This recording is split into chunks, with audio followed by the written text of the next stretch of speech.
What's up, guys? Welcome back to the channel. Thanks for hanging out. We're back with a little bit more in our Birthright domain review series here. We're getting close to finally wrapping up the Heartlands, and the last sort of physical domain here is going to be Endier, which is a really interesting one, and it is one that's available for players. So if you have a thief-inclined player, or you're wanting to take care of or take control, I should say, of the current regent who is a thief, this is the domain for you. So it is a challenging domain to play because it is one of those that is just a one province domain, and really you're surrounded by a lot of important and powerful domains, and so certainly militarily there's not much you can do to really stand their way. But don't be off put by the fact that this is just a one province domain. You have business interests in so many of your neighboring domains, and this is another one of those where you basically get to do double duty, and we'll cover that when we cover the smaller non-physical domains after this video. But just to kind of flip ahead here briefly, so the leader of Endier here, Kalian, runs the Heartlands Outfitters.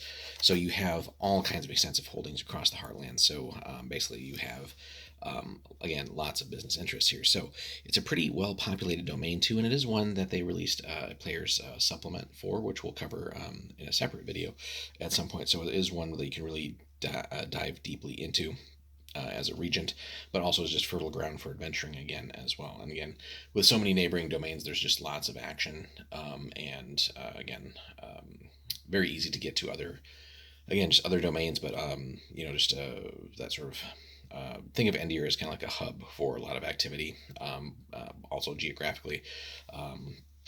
So there's again just any number of different peoples to interact with here, and there's just always something going on. So in that sense, it's fascinating, but it is one where it is definitely going to require some skilled actions on the part of either Kalian here, if you're role playing as him, or whoever you choose to be ultimately as the regent. So, and of course, playing as somebody in a different class, you might even take the domain in a different direction as well. So, anyway, though, Endier, as we said, is pretty well populated. Level 6 there.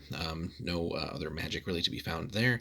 As you might suspect, Kalian runs all of the law in here and all of the guilds, so really no competition as you might expect from someone who, just to make a simple comparison, although, again, certainly differences, but this would be like Littlefinger in Game of Thrones, basically. Just again, lots and lots of sneaky behind the scenes things going on here, and kind of a master manipulator. So on the temple side, you got basically two major religions here. So that's the Celestial Jewel of Saramier, and then the Western Imperial Temple of Halen.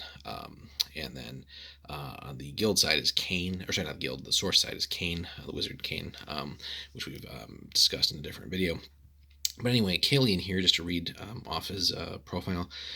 So he is a half elf, level 5 thief, got a pretty major bloodline. He's Brecht, basically, as far as culture goes, and one of that human race, but is the undisputed ruler of Endier. So this half elf, raised in Brechtur, controls the law and the guilds, and through those two forces, he commands the obedience of the temples.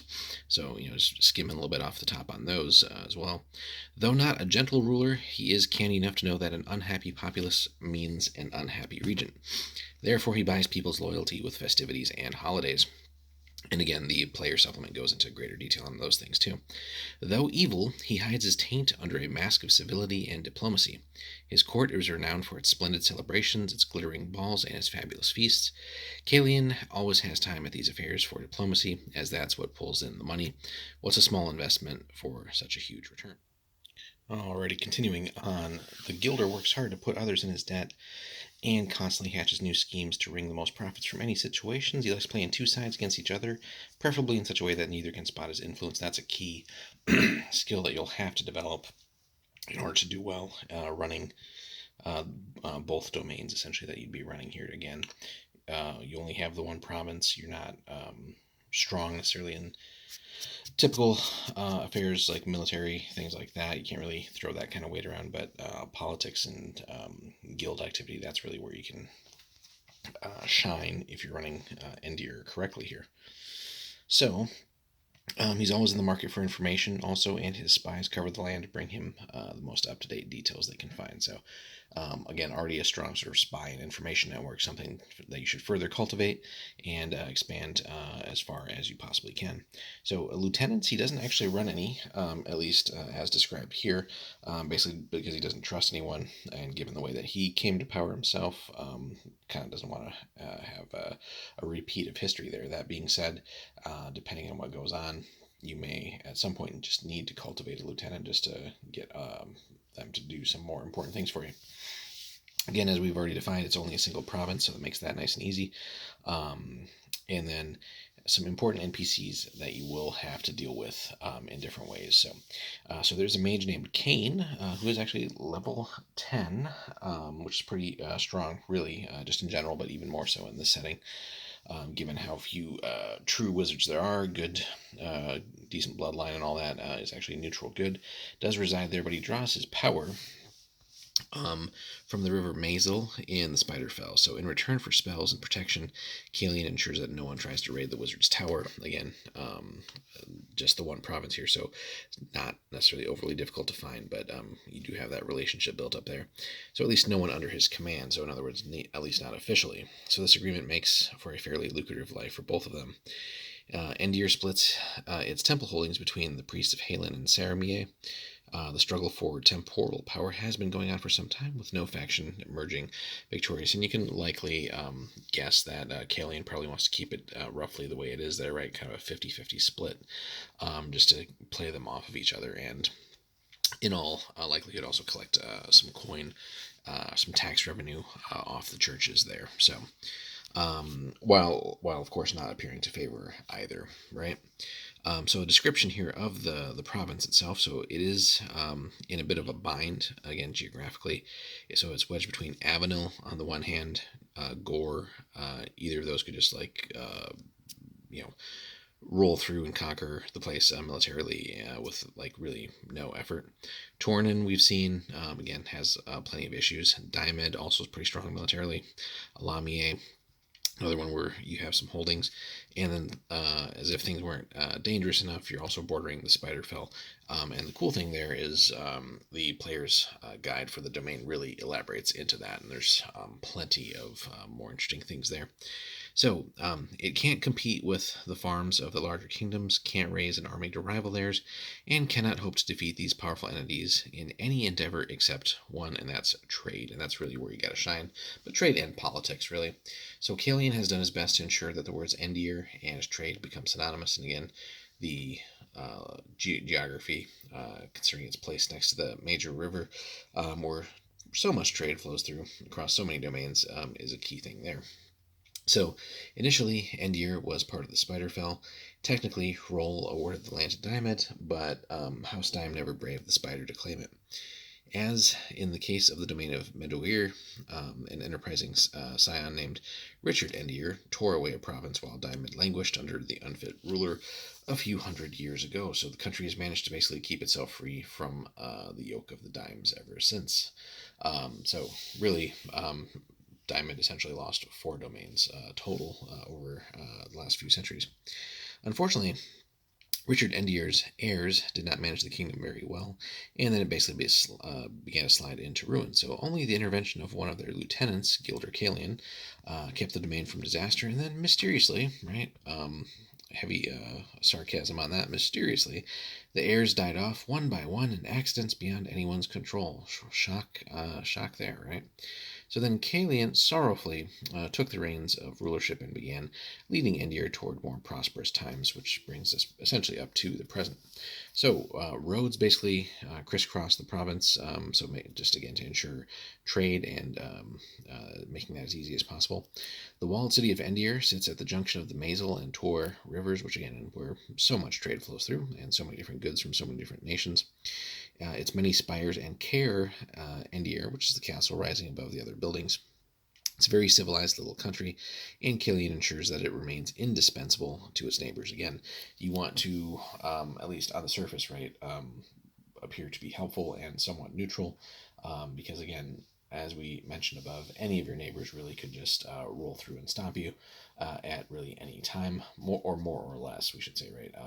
Tornin and Diamond, or sorry, Tornin and Alami is a little bit of a different story, but yeah, even then, again, you really don't have much in the way of military, but certainly Avenil and Gore, you wouldn't even be a speed bump there if you were to antagonize either of them. And really, honestly, if Diamond got its act together, that would be pretty rough for you too. So again, this is all from the perspective of running that domain. Again, you also have your own guild that you'd be running. Um, so, um, and as it says, right, so indispensable to its neighbors. So, right, basically ensuring that you shouldn't ever be invaded, right? So you're gonna have to essentially expand sort of on the sly here, make yourself indispensable. Trade, diplomacy, things like that, and just build up such a strong cash flow and influence flow. Build up that information network. So those are all key things to really work on.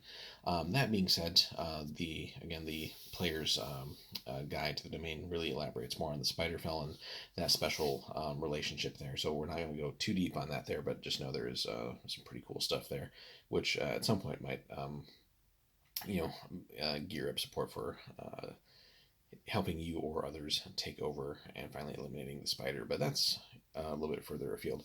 Now, on the adventuring side, if you're not bothering to run the country and you're not going to get involved here, but again, plenty of opportunity here for an adventuring party, given that it's such a small domain, right?